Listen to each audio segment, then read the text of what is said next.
Hello बच्चों, कैसे हैं आप सभी? अच्छे से हैं? चलिए, स्वस्थ रहें, मस्त रहें और पढ़ाई में भी जबरदस्त रहें।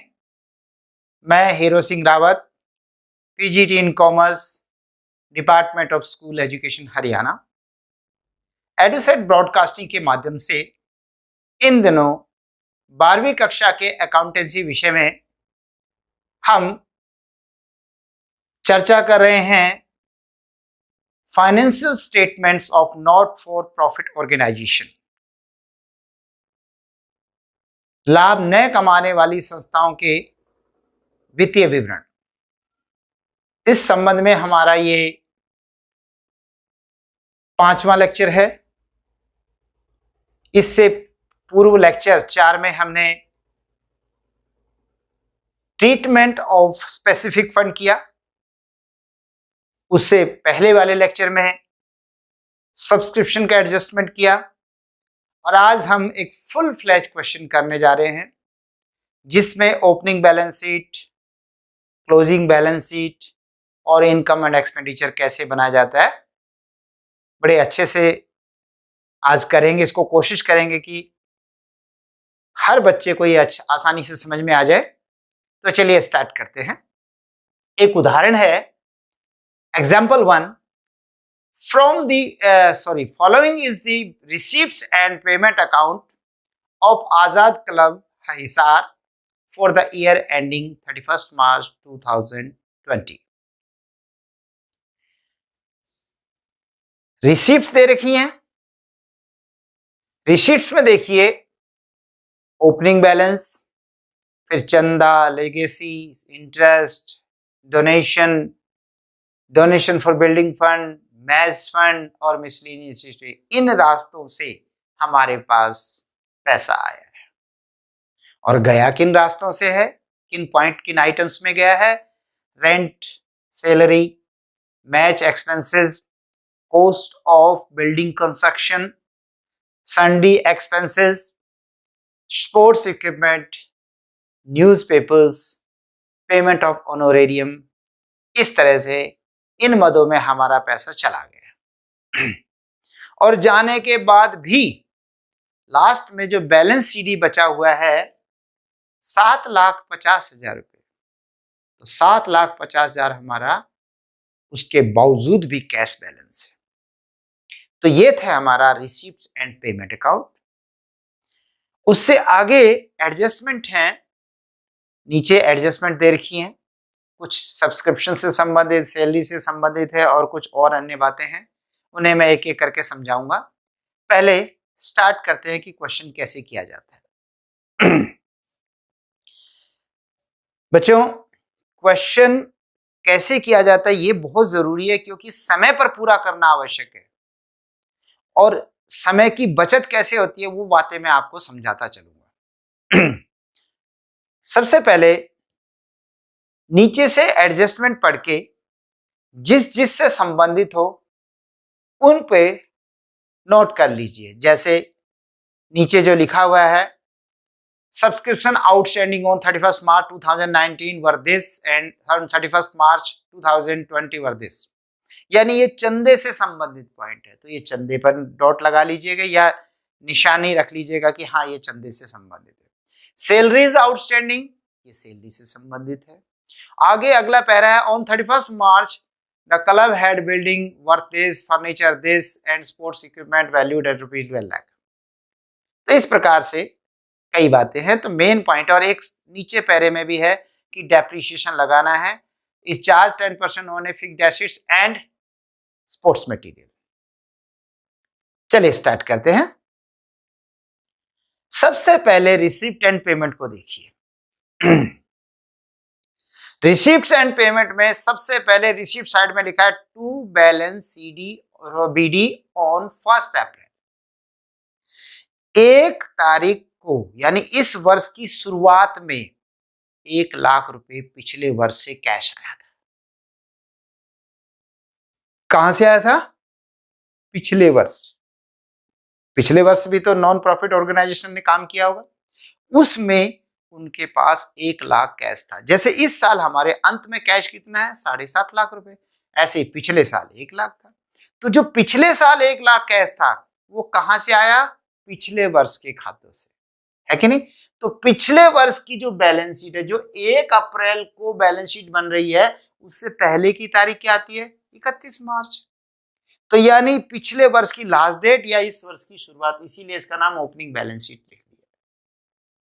ओके बच्चे, तो इसमें क्या है कि सबसे पहले यहां पर लिखेंगे कैश इन हैंड,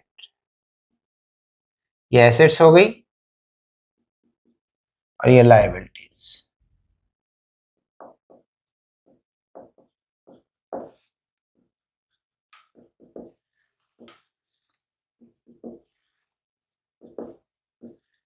ओके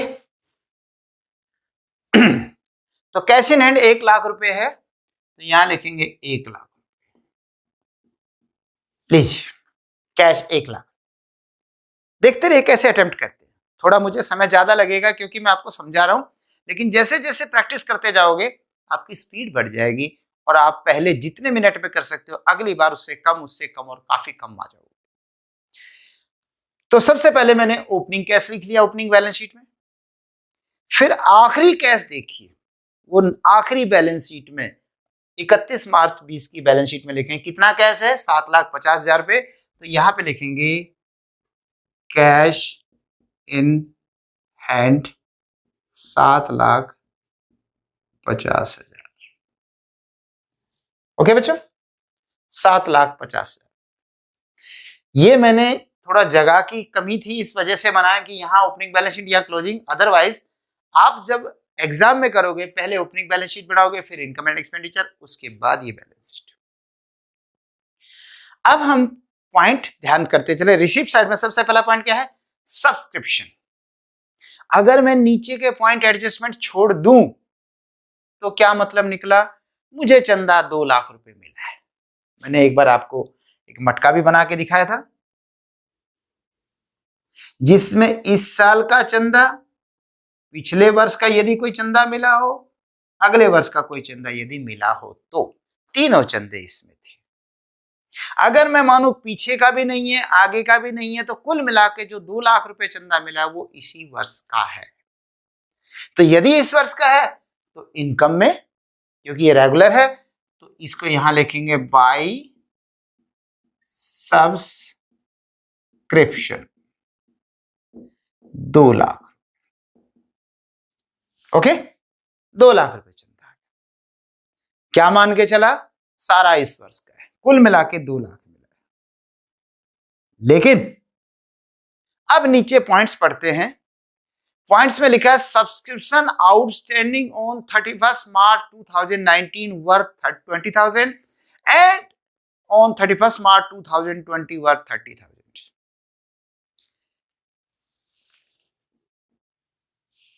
ये 1 अप्रैल 2019 और 31 मार्च 2020 चंदा यहां पर तो आउटस्टैंडिंग था 30,000 और यहां पर था 20,000। वर्ष के शुरू में 20,000 चंदा बाकी था। मिलना बाकी था या पे करना बाकी था? मिलना बाकी था। पहले बाकी था पिछले साल। बताइए, जो पिछले साल 20,000 बाकी था वो पिछली बैलेंस शीट में कहां रहा होगा? अगर वो चंदा हमें मिलना बाकी था तो हमारे लिए एसेट्स था, और अगर वो चंदा हमने देना था तो हमारे लिए लायबिलिटी था। क्योंकि पिछले साल चंदा बाकी था, इसका मतलब मिलना बाकी था, इसलिए पिछली बैलेंस शीट में आउटस्टैंडिंग सब्सक्रिप्शन, मैं शॉर्ट में लिख रहा हूं SUBS, आप पूरा लिख लीजिएगा। सब्सक्रिप्शन, आउटस्टैंडिंग सब्सक्रिप्शन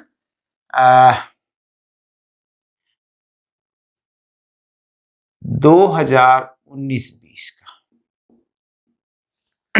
19-20 का चंदा बाकी था। कितना बाकी था? 20,000। तो पिछली बैलेंस शीट में जगह मिल गई इसको, 20,000 कहां लिख दिया? पिछली। जो चंदा यहां पर बाकी था मिलना वो इस वर्ष में क्या हुआ होगा? बताइए इस वर्ष के अंदर क्या हुआ होगा? मिल गया होगा। क्या हुआ होगा? मिल गया होगा। मिल गया तो इसका मतलब ये जो टोटल है इसमें पिछले 20,000 चंदे के हैं। 20,000 जो पीछे मिलने थे वो मिल गए होंगे, तो इसमें ही है 2 लाख में।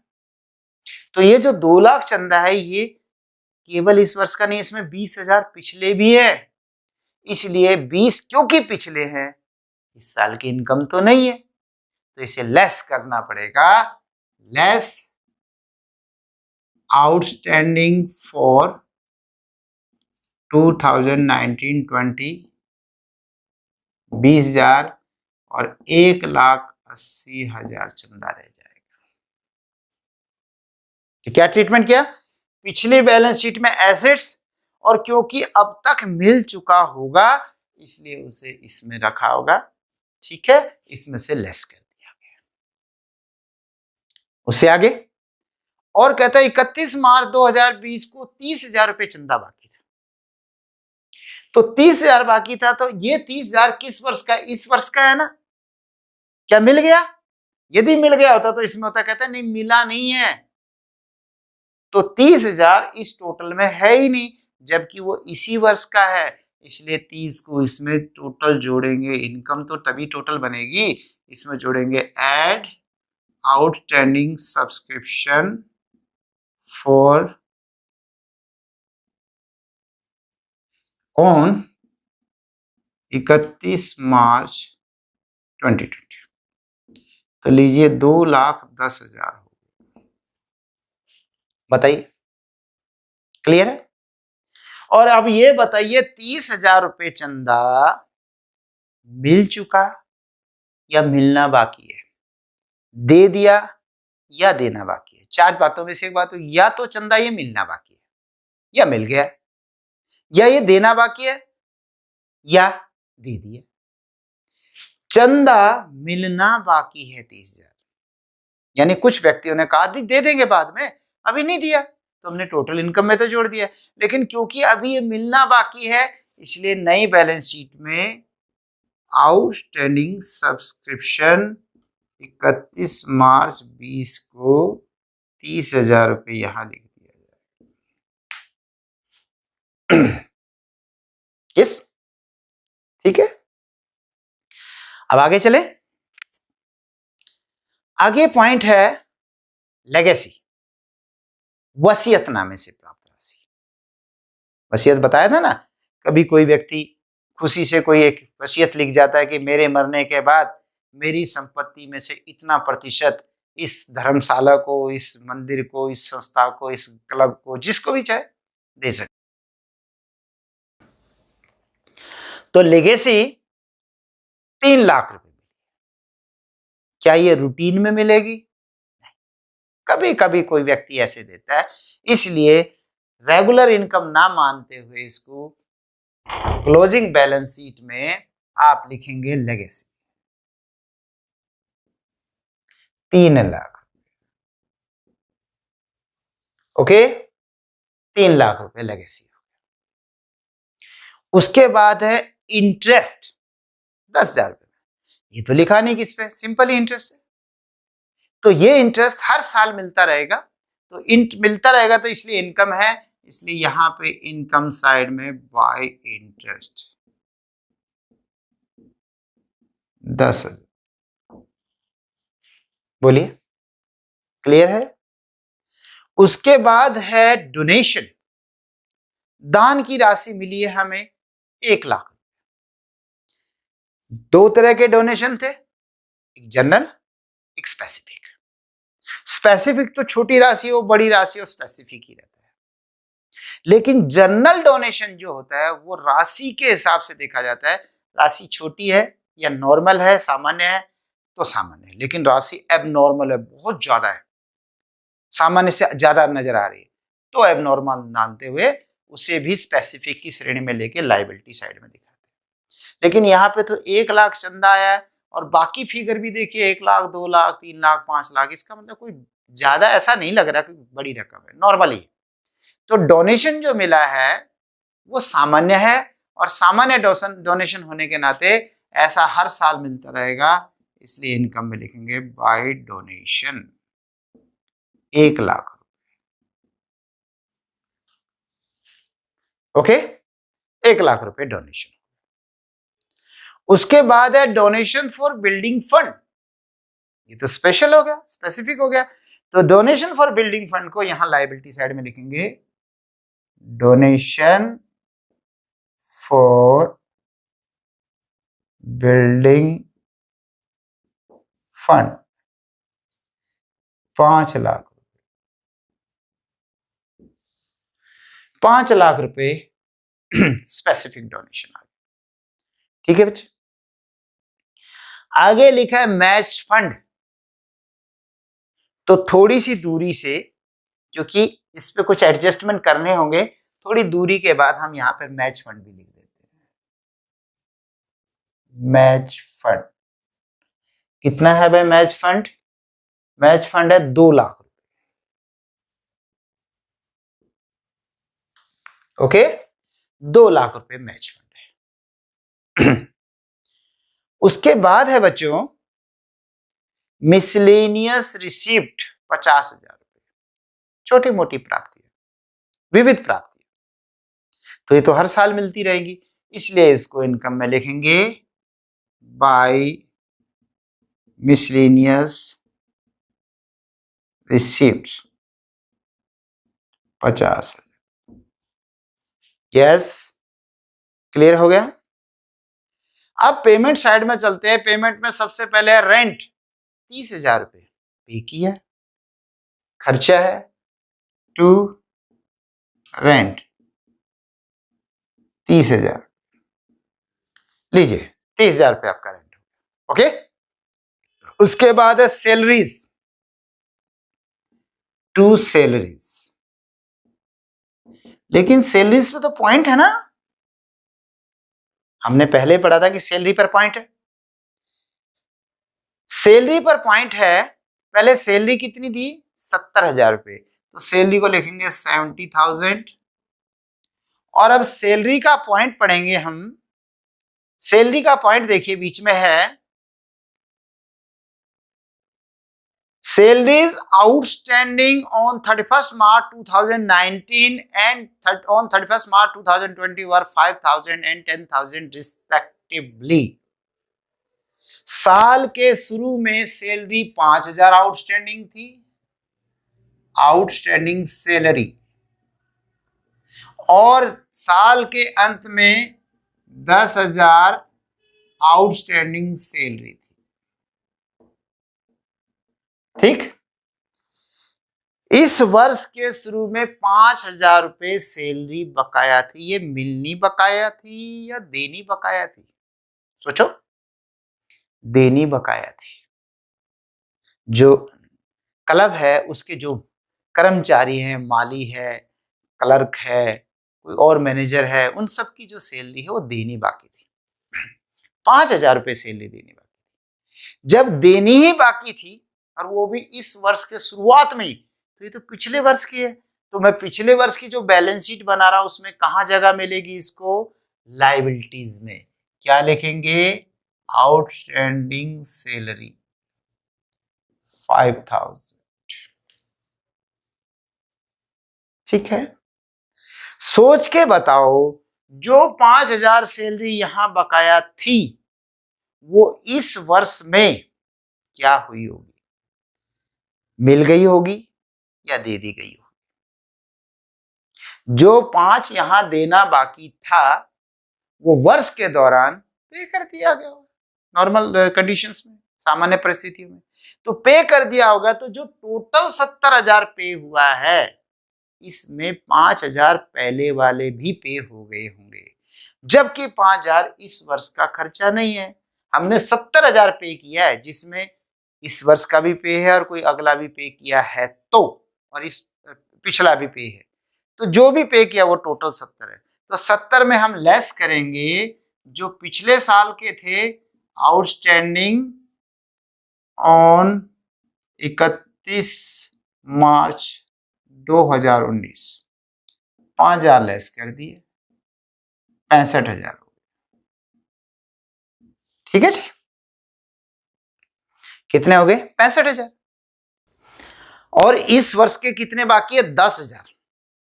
तो जब इस वर्ष के 10,000 बाकी हैं, तो 10,000 रुपए जो इस साल की सैलरी है वो दे दी गई है या नहीं दी गई है?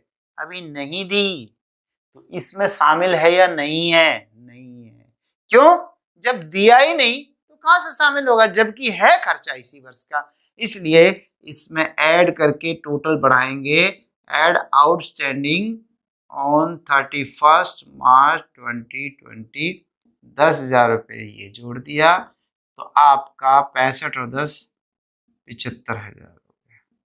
लीजिए, सैलरी आपकी 75,000 बनती है। और अब ये बताओ, 10,000 सैलरी देनी बाकी रह गई या मिलनी बाकी रह गई? 10,000 अभी सैलरी देना बाकी है, इसलिए नई बैलेंस शीट में लायबिलिटी में लिख देंगे यहाँ पे आउटस्टैंडिंग सैलरी 10,000। ठीक है जी, 10,000 रुपये आउटस्टैंडिंग सैलरी हमने लिख दिया, ये लिख दिया आउटस्टैंडिंग सैलरी 10,000। ठीक है बच्चों। अब उसके बाद अगला पॉइंट है मैच एक्सपेंसेस। मैच फंड था और अब मैच एक्सपेंसेस भी आ गए, क्योंकि मैच एक्सपेंसेस है 1.5 लाख रुपए और मैच फंड है मेरे पास 2 लाख। हाँ, ये लिखने से पहले उस वक्त दोनों को कंपेयर कर लेना चाहिए था कि कौन सा ज्यादा है। अगर बाय द एक्सपेंसेस ज्यादा होते तो यहां ना लिखकर मैं यहां लिखता, किसमें? एक्सपेंडिचर।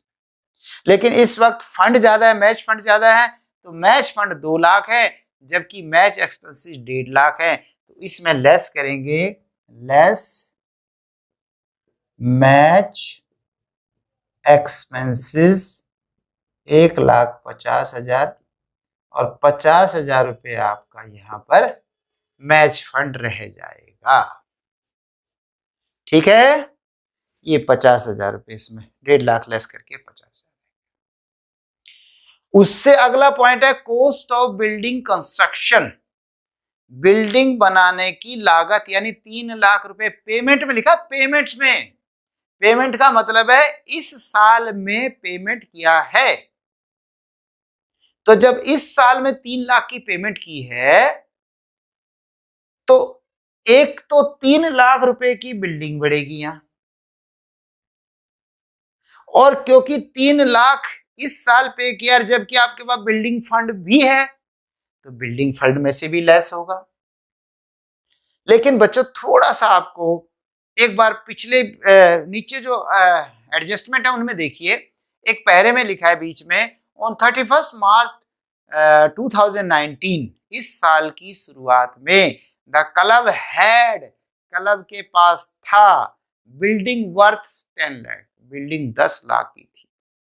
यहां पर इस तारीख को साल के शुरू में क्लब के पास 10 लाख की ऑलरेडी बिल्डिंग थी। इस साल नहीं खरीदी, पहले से थी बिल्डिंग। तो जब पहले से थी तो पिछली बैलेंस शीट में उसकी जगह मिलेगी। कैसे, क्या थी वो? एसेट्स थी, तो यहां पे लिख देंगे बिल्डिंग। कितना जी? 10 लाख। ठीक है। और क्या था? फर्नीचर ₹50,000, 50 फर्नीचर 50,000 का था, तो ये लीजिए पिछली बैलेंस शीट में हम फर्नीचर भी लिख देंगे। समझ में आ रहा है क्यों लिख रहे हैं पिछली बैलेंस शीट में? क्योंकि वो कहता है पहले से थे, तो हमने पिछली बैलेंस शीट में लिख दिया उनको। और क्या था?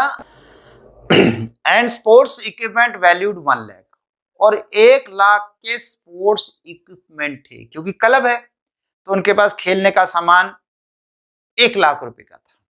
तो पिछली बैलेंस शीट में स्पोर्ट्स मटेरियल या इक्विपमेंट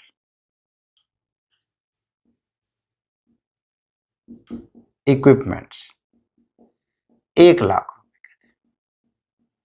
लीजिए 1 लाख रुपए के स्पोर्ट्स इक्विपमेंट थे। ठीक है बच्चों। और क्या था? बस यही था। ठीक। अब एक तो डेप्रिसिएशन लगाने को कह रहा है, बाकी पॉइंट ठीक है।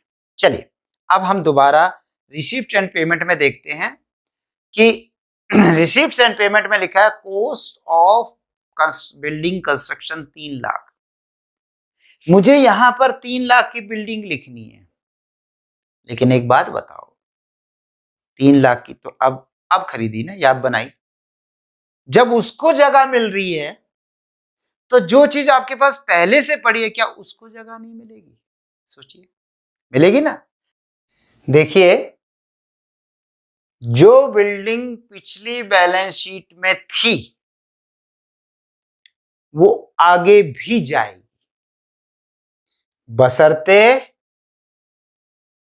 वो बिक ना गई हो, खत्म ना हो गई हो। और अगर और जुड़ी है तो प्लस होके जाएगी, कुछ बिकी है तो कम होके जाएगी, बिल्कुल बिक गई है तो खत्म हो जाएगी। तो क्योंकि क्वेश्चन में ऐसा कुछ नहीं लिखा बिकी, अगर बिकी होती तो पैसा आता, रिसिप्ट साइड में होता, रिसिप्ट साइड में तो है ही नहीं कुछ। हाँ, पेमेंट साइड में जरूर आपने 3 लाख की कॉस्ट ऑफ कंस्ट्रक्शन दी है, तो वो तो एक किस्म का एडिशन हो गया। तो 10 लाख की बिल्डिंग पिछली बैलेंस शीट से नई बैलेंस शीट में आ जाएगी। बिल्डिंग 10 लाख रुपए और plus addition during the year. वर्ष के दौरान आपने जो और जोड़ दिया, कितने की जोड़ दी? 3 लाख की। तो आपकी 13 लाख की बिल्डिंग हो गई, 10 लाख की नहीं रही, 3 लाख की प्लस होगी, 13 की हो गई। ठीक है।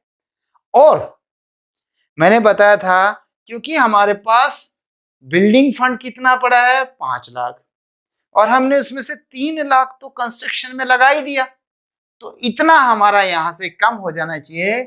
लेस ट्रांसफर्ड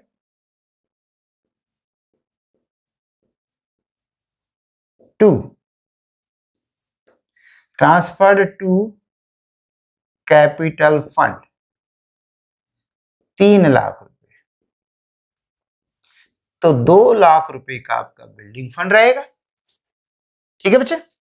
और नीचे जो कैपिटल फंड आएगा, अभी मुझे नहीं पता कितना आएगा, अभी उसके लिए जगह छोड़ देता हूं, फिर उसके बाद एक सरप्लस के लिए जगह छोड़ देता हूं, और उसके बाद जो ले इसके बाद लिख देता हूं इसको transferred from building fund, transferred from building fund.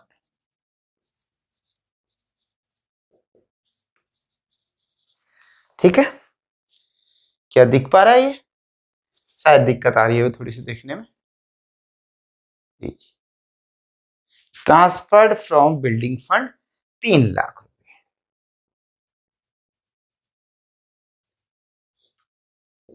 ठीक है, जो आएगा बाद में यहां पर जगह आ जाएगी।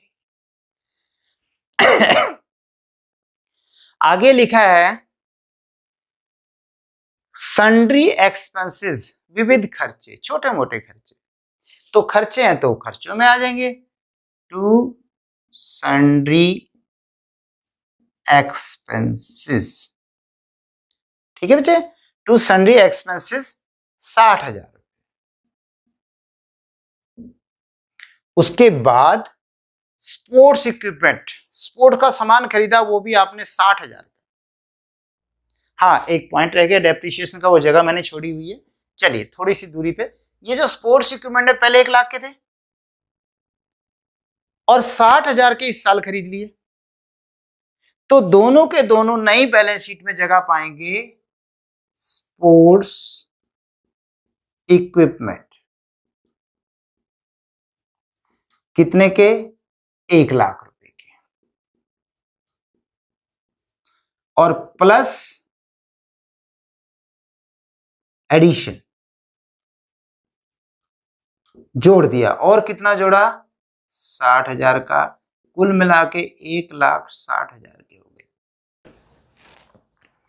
इस पर भी डेप्रिसिएशन करना है मुझे, एक इस पर डेप्रिसिएशन करना है, एक इस पर, एक फर्नीचर पर, इसलिए मैं थोड़ा सा रुका हूं। उसके बाद है न्यूज़पेपर्स। न्यूज़पेपर्स है 5,000 रुपए के, तो न्यूज़पेपर खर्चा है, तो यहाँ पे 2 न्यूज़ पेपर्स 5,000। ओके, एक्सपेंसेस हो गया। पेमेंट ऑफ ऑनोरेरियम, व्यवसायिक शुल्क का भुगतान। बताया था ना ऑनोरेरियम कि अपने जो हमारा संस्था है, अगर हम उससे अलावा किसी बाहर वाले व्यक्ति को कुछ पेमेंट करते हो, पेमेंट ऑफ ऑनोरेरियम होता है। जैसे कि एक हॉस्पिटल है, अगर वो बाहर के किसी डॉक्टर को बुलाते हैं तो उसे जो पेमेंट करते हैं, that is called payment of honorarium. तो यहां पर एक्सपेंसेस होगा टू पेमेंट ऑफ ऑनोरेरियम।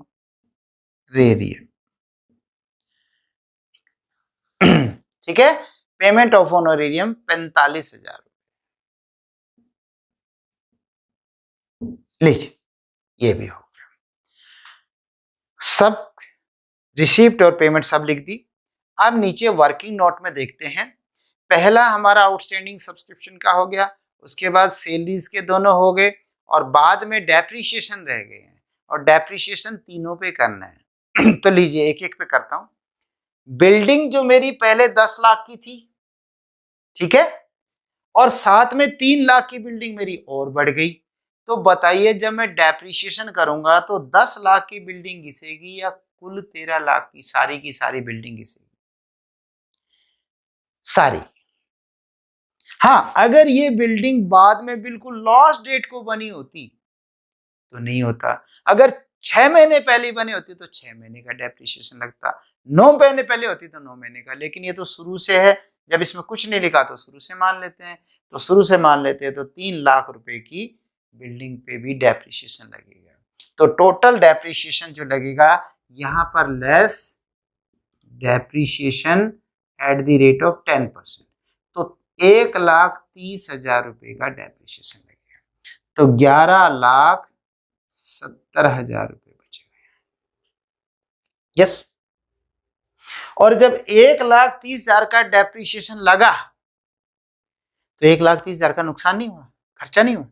तो यहां इस साइड में जहां पर ये एक्सपेंसिव साइड है, यहां लिखेंगे टू डेप्रिसिएशन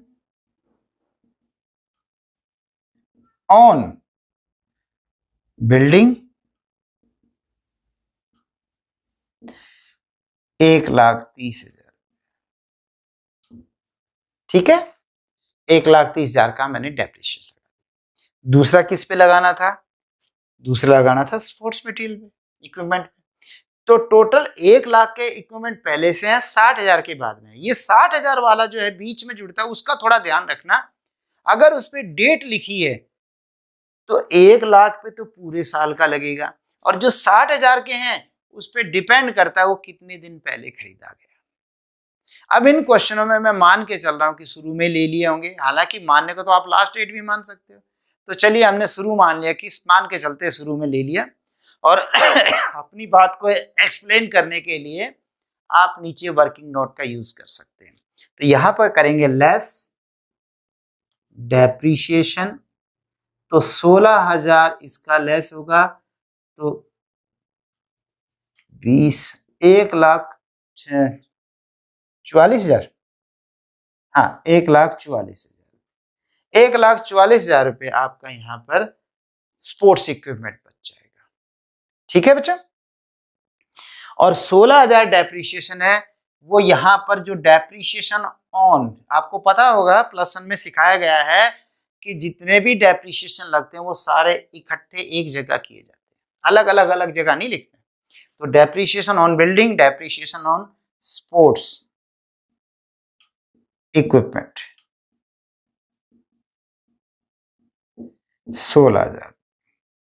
ठीक, और एक और चीज थी, क्योंकि उसने कहा था फिक्स्ड एसेट्स पे, तो मैं पिछली बैलेंस शीट में देखूं तो मेरी बिल्डिंग भी फिक्स्ड एसेट्स थी, फर्नीचर भी फिक्स्ड एसेट्स था, स्पोर्ट्स पे तो लग ही गया है। तो यहां पर फर्नीचर पर आपको और करना है, तो नई बैलेंस शीट में यहां पर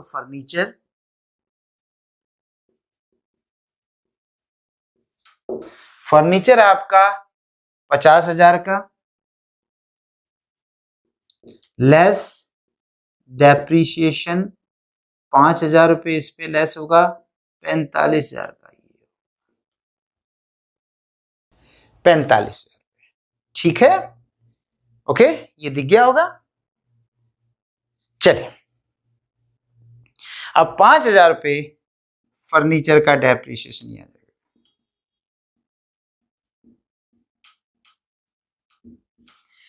तो 16 और 5 21, 21 और 30 51, 1,51,000 रुपये आपका डेप्रीशिएशन हो गया। ठीक है बच्चों, मेरे सारे पॉइंट्स हो गए। अब मुझे क्या करना है, सबसे पहले पिछली बैलेंस शीट को बंद करेंगे, इसका टोटल कीजिए। टोटल हो गया 10 और 11, 11 और 1 12 लाख, 12,50,000 और 20 12,70,000। ठीक है, 12,70,000 रुपये हो गया, 12,70,000 हो गया। अब उसके बाद इधर भी टोटल 12,70,000 करेंगे। 12,70 में से जब 5 लाख गया 5,000, तो 12,65,000 रुपये का फर्क है। तो 12,65,000, इसे कहेंगे हम कैपिटल फंड। कैपिटल फंड, और ब्रैकेट में लिखेंगे बैलेंसिंग फिगर।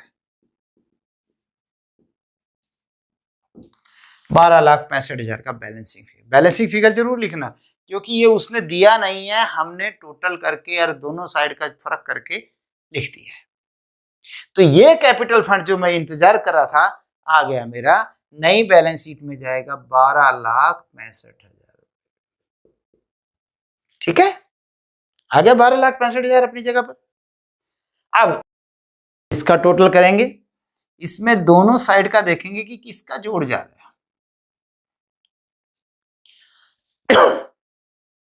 इसमें क्रेडिट साइड का जोड़ ज्यादा आ रहा है।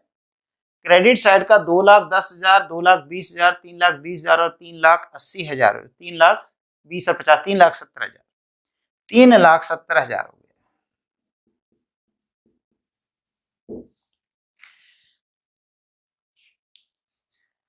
3,70,000 यहां लिखेंगे,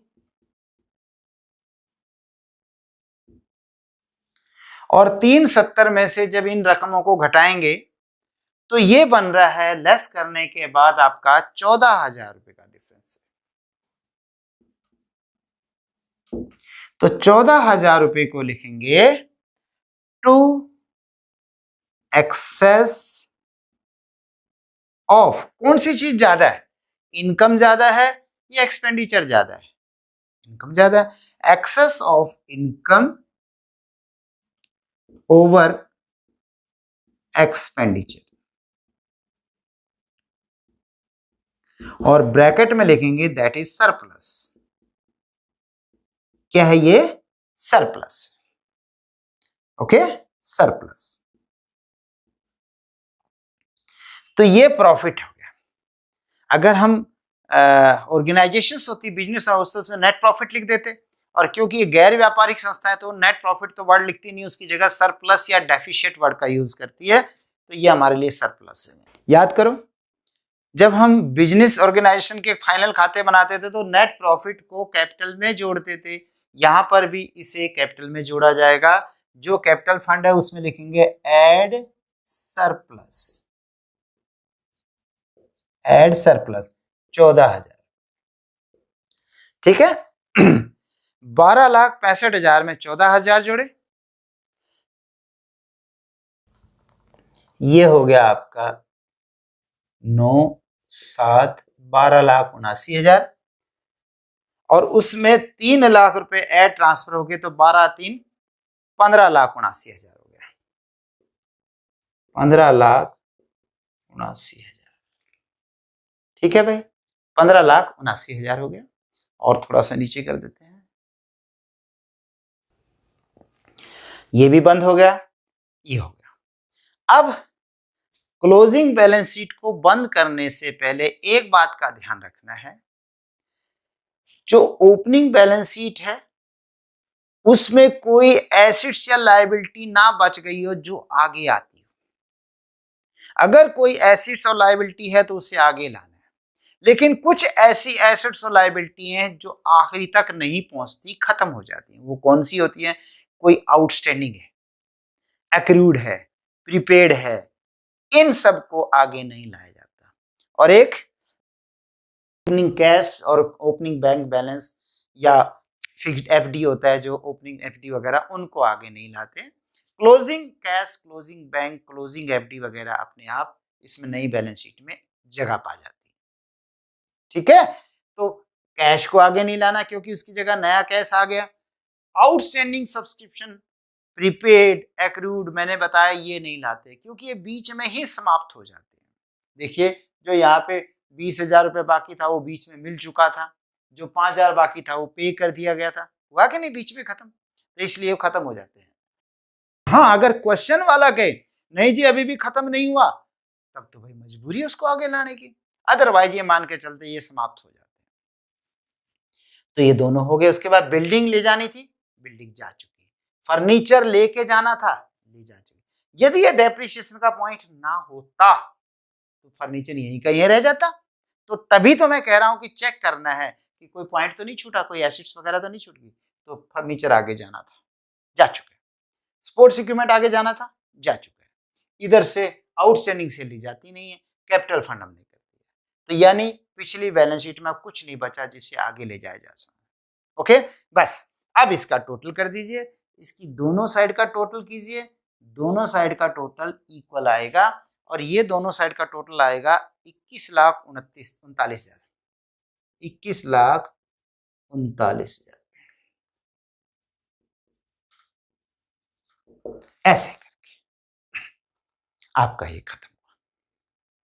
ठीक है बच्चों, समझ में आ गई बात? उम्मीद करता हूं कि आपको अच्छे से समझ में आ गया होगा। तो ये पैटर्न है काम करने का, इससे आपका समय भी बचेगा, कोई गलती होने के चांसेस बहुत कम रहेंगे। ठीक है, तो ऐसे प्रैक्टिस करिए। और वही बात है कि यदि किसी को सचिन बनना है तो कोई भी गुरुजी सचिन नहीं बना सकता, प्रैक्टिस तो करनी ही पड़ेगी। मतलब अगर आप एक्सपर्ट होना चाहते हैं तो सिर्फ मेरे पढ़ाने से या किसी और अध्यापक के पढ़ाने से आप एक्सपर्ट नहीं होंगे। हाँ, रास्ता जरूर मिला, लेकिन किसको मिला? जो रास्ते पे जाना चाहता है। तो आप लोग कीजिए, अच्छे से कीजिए, प्रैक्टिस कीजिए। हमारी मजबूरी है कि हम 1 या 2 ही क्वेश्चन करवा पाते हैं पूरे, आप उनकी अच्छे से प्रैक्टिस करें। Okay, bye bye.